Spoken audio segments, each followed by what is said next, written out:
Thank you very much. As we continue to ask ourselves what GenAI means for the healthcare industry, as employees in the workforce, as engineers, as educators, as regulators, I'm happy to share that there is another industry that has already embraced GenAI wholeheartedly and provides lessons, both promising and warning, that are directly applicable to healthcare. And that is the video games industry. Most countries, when I say that, I get a confused look or a laugh. But here in Korea, I get a lot of head nods. When we talk about using the video games industry as the guide for what the future looks like. So, I've only been in this country for 3 hours. I already feel at home. The video games industry provides a useful model of how to both approach and leverage GenAI. You can turn the audio off. I don't have any audio in mine. Turn this volume down. Thank you. Great. Instead of viewing GenAI as a threat, the video games industry, our artists, our engineers overwhelmingly view it as a healthy and welcome evolution of decades of innovation. Putting fear aside, the video games industry is using generative AI in ways that are directly applicable in healthcare, in medtech, and in the life sciences, both in terms of how we train AI as well as the problems that we use it for. So a little bit about me. I live at the intersection of video games and healthcare. I run a company called LevelX that uses video game technology to accelerate the adoption curve of new products in healthcare. We have about 1 million medical professionals that are playing our games on their phones, literally earning continuing medical education credit while they renew their medical licenses.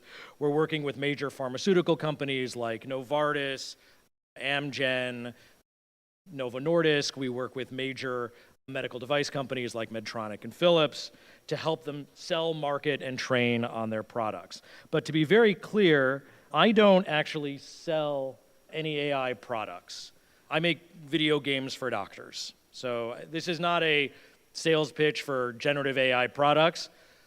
However, at LevelX, we have been heavily using generative AI, just like the entire games industry, and we have been learning lessons that are broadly applicable across all of healthcare, and I'm here to share them.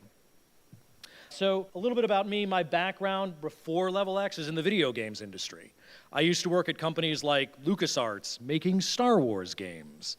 I used to run the DirectX graphics team at Microsoft that was responsible for making video game graphics look amazing. And while most industries are approaching generative AI with fear and trepidation, the games industry is really proving to be an exemplar of the adoption of generative AI. Why is that? I'll show you. You can feel free to cheer for any video games that you've played. In fact, in the last talk, we heard about Moore's Law, right? So the video games industry has been taking advantage of Moore's Law. This is the best-looking video game character we had in 1989, and we just grabbed onto that Moore's Law curve, and we wouldn't let go. This is what the best video game character looked like when I joined Microsoft in 2001, and my team's job was to figure out how to go from this to this. So this is Call of Duty.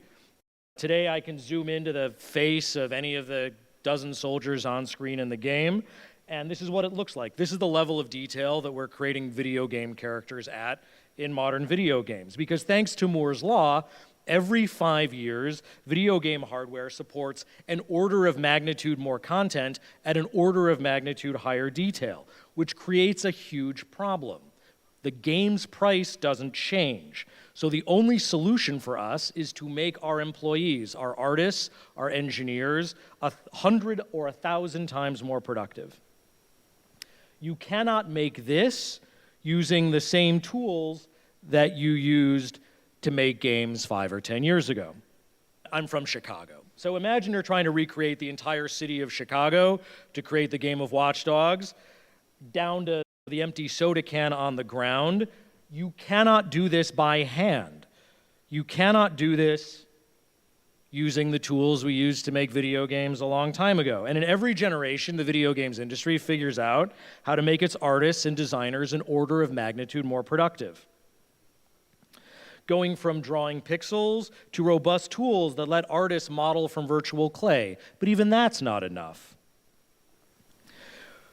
We can't model an entire city out of clay. That takes too long. For this, you need procedural tools, where we use math modeled off the results of the previous generation of tools to create complex variations and automatically place elements in a scene. So an artist can just draw a street and it'll fill in the buildings all around it. And this is what in the video games industry we are using to train the next generation of tools, which are GenAI based. And this is what we're using for the next generation of video games.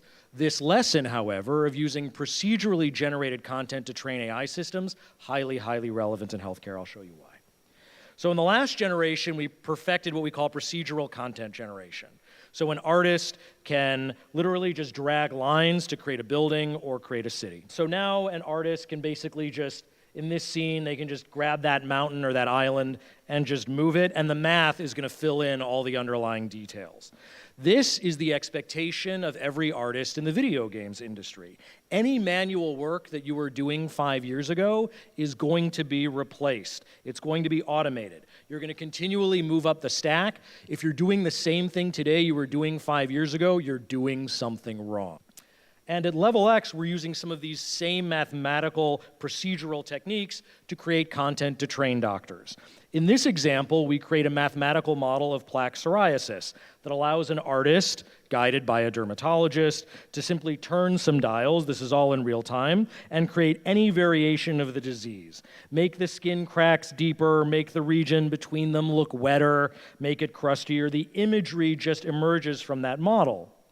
And we're using this to train doctors' brains how to recognize skin diseases on basically at any severity, on any body part, on skin of any color. We talk about reducing racial biases in AI systems. This is very relevant. And under any lighting environment. None of these images I'm showing you are real. These are all generated mathematically, simulatively, from our engine. This is not AI generated, this is generated through math. And we use the same procedural mathematical techniques to model body movement. Mathematical models that allow an artist to overlay a tremor at any frequency or any amplitude on any body type or any body part to train neurologists how to recognize the subtle differences, let's say, between a Parkinsonian tremor and a tardive dyskinesia tremor. And it is this, the procedurally generated content, that we're using to train our next-gen AI systems. This is an example of AI-generated real-time character animation, trained on procedural simulated data. This is what your video game characters are going to start looking like at the end of this year, beginning of next. Now, of course, we're getting to use these generative AI methods at Level X to create better training data to train better doctors. But this idea of using procedural content to train AI systems has much broader implications. We can use the last generation's procedural methods to create synthetic data to create smarter, unbiased AI systems. This is just a video of our gastroenterology game, GastroX. You can download it on your phone, do a colonoscopy here while you're watching, have fun. But because we're procedurally, simulatively generating that image, we know exactly where everything is. We know the position of the camera. We know the physiology. We know the position of the tools, the lights, the anatomy, all of it. And we can use this data to train smarter AI systems, systems that know where you are in the procedure and know exactly what's happening. Just like how in games, we're using the last generation's procedural content to train our AI generative systems, now you can use these same techniques in medicine to train smarter diagnostic and procedural systems. So instead of tagging surgical videos as best we can to generate training data, now you can determine the data that you actually want and then the tags that you want, and you can generate it all procedurally and mathematically in some cases using video game technology. You can automatically generate what it would look like under X-ray, under ultrasound. We can train smarter, unbiased AI systems that know how to find cancer on skin of any color and interpret ultrasound. Which brings me to the next overlooked, I'll say largely overlooked, R&D application of generative AI. There's this misperception that generative AI's current value in engineering is replacing the engineering grunt work. Call it the manual, simple programming work that you were going to outsource to India anyway. No offense to the contingency from India. This is actually a lot less interesting. Yes, it might happen, but what we found is that GenAI allows you to solve your hardest technical problems in orders of magnitude less time. It's not just about being smarter than the code the human programmers generate, it's being smarter than the human programmers. I apologize in advance, I'm gonna have to skip over a lot of technical detail, happy to go over it later if you wanna ask me over dinner or drinks. Simulating light bouncing around a scene is incredibly computationally intensive, but it's critical for simulating complex materials like skin. So light literally, it bounces inside of skin and comes out at another location. This is why skin looks waxy. This is why when you hold your hand up to a flashlight, it glows. This is why computer animated movies from 20 years ago, the characters look like plastic, but today they look real. This is called subsurface scattering. In movies, we have 6 hours to generate every frame, but in a video game or in a medical simulation, we need to generate 60 frames per second. Now, there are ways that you can do this, that you can pre-compute a lot of this, that allows you to do a realistic simulation with interactive shadows, realistic skin, realistic tissues in real time, but these techniques, actually some of which we developed at Microsoft Research, back when I was at Microsoft a decade or two ago, these techniques are very efficient. They can even run on a phone once you've done all the pre-simulation, but the math behind it is incredibly complex. One approach is called pre-computed radiance transfer with spherical harmonics. I'm really giving the translators in the back, making them work hard. The math behind this technique is actually shared with quantum mechanics. Again, happy to delve into it later. And at Level X, we wanted to integrate this rendering, this graphics technique, into our games. But I estimated to do this would be 4 to 6 months of work if we could get it working at all. With ChatGPT, I was able to do it in a weekend. Let me show you what that looked like. Hey, ChatGPT, write code to rotate a 6th-order spherical harmonic vector. ChatGPT goes, well, to rotate a 2nd-order spherical harmonic vector is easy, but a 6th order, well, that's a complex task that requires a deep understanding of spherical harmonics. All right, ChatGPT, just do it. Okay. Well, fine, here's the math, but we need to figure out the Wigner D matrix for that. That's incredibly complicated. All right, ChatGPT, look, you've got a Mathematica plugin, figure out all the math. The engineers in the room are liking this. Use the Mathematica plugin. Boom. In a single weekend, a matter of hours, the whole system is up and running with all the complex math running on real patient data. Next weekend, we're sitting down with the same systems, developing novel methods for simulating bone drilling that runs on a cellular phone. So this is what's interesting. Don't just think about it in terms of what is the grunt work that we can hand off to ChatGPT, but open up, what are the hard technical problems? The ones that you thought would take 6 months to a year to solve, if you could solve them at all. Open up that archive of old problems, because there's a new tool set in town that has a pretty good chance it may be able to solve it, especially if teamed up with your best engineers. And so at Level X, we use ChatGPT and these other systems to generate tons of training content for doctors. It's incredibly helpful. We can create all sorts of combinatorics. We can generate any possible scenario. We can generate all the test results. The results are mind-blowing. Sometimes a little bit too mind-blowing. And herein lies one of the major problems with ChatGPT. ChatGPT, can you come up with a multiple choice question that combines cultural references with dermatology knowledge that a dermatologist would find intriguing and challenging? What's the answer? Here's a question. Which iconic singer was known for their distinctive mole on their face, which was actually a type of benign tumor called a neurofibroma? Marilyn Monroe, Cher, Madonna. The answer is Cher. She's known for this mole, which is actually a type of benign tumor called a neurofibroma. Wow. This is interesting, fun. Here's the problem. Everything in red is medically inaccurate. Why? Because ChatGPT is optimized for believability over accuracy.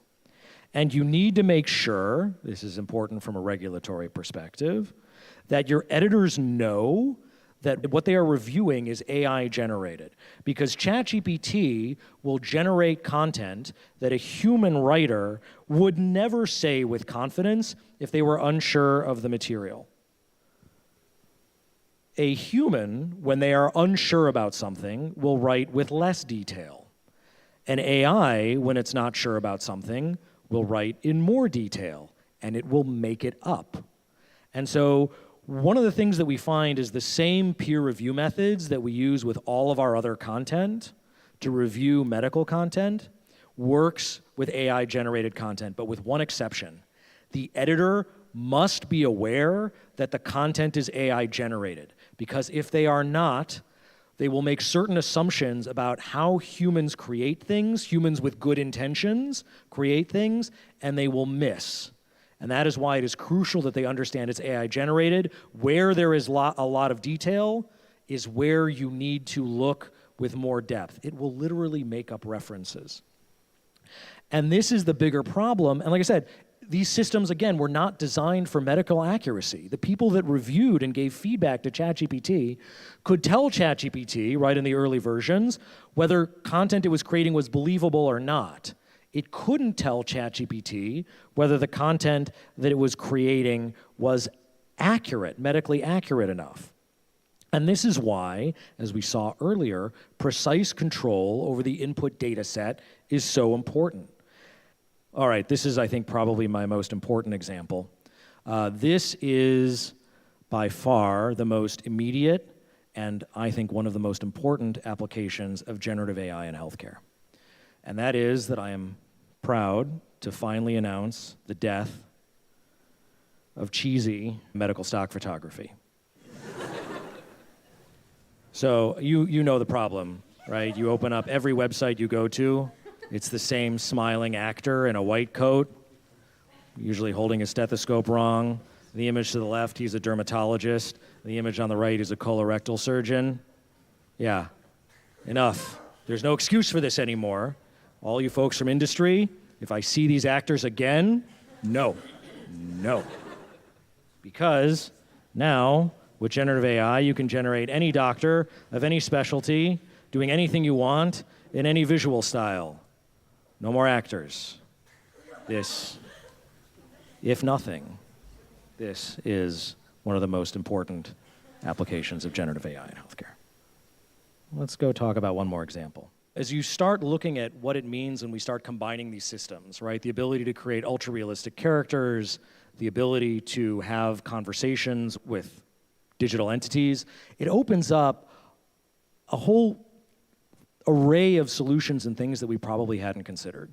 And I think one of the interesting applications of GenAI is going to be addressing social problems. Like in the United States, there's a epidemic of human loneliness, and probably the rest of the world too, that is broadly known to have an adverse effect on health outcomes. And if you think about it, right, that elderly woman who has trouble speaking, has trouble remembering things, it's hard to find somebody that's willing to spend time to sit down with her and have conversations with her and engage her and listen to the stories that she wants to tell about her grandchildren over and over and over again. But with the technologies of today, there's no reason you couldn't create a character where she could have pick her favorite, take Humphrey Bogart playing her favorite character from any movie, and the virtual version of that could be created that is filled in with all their information and all of their knowledge about their background, take visual AI technologies, take LLMs to create a companion that is happy to engage this woman and wants nothing more out of its existence than to talk to her and engage with her about her life and hear all of those stories. And it has the patience to wait and listen to her speak. And I think this is an opportunity to, for example, solve lots of problems that we're not thinking about with AI. It's not just about, replacing the engineering grunt work or necessarily, solving spherical harmonics, but there are opportunities to use these technologies today. There's nothing preventing us from doing this, right? To create systems that can address other fundamental human needs. I'd like to thank everyone for having me here. I'd like to thank the FDA, especially, for keeping me and my family healthy for my whole life. This is an interesting lesson on how, when you're struggling to think about solutions, in this case, regulatory solutions, in your own industry, it's important to look at other industries for inspiration. At Level X, we're always looking at ways to use video game technology, video game design, to accelerate the adoption curve in healthcare, whether that's new AI techniques, new devices, new pharmaceuticals, and new ways to train doctors. And so feel free, that's me. You can feel free to follow me. I continually post about interesting anecdotes and interesting ideas, concepts, progress at the intersection of video games and medicine. Thank you very much.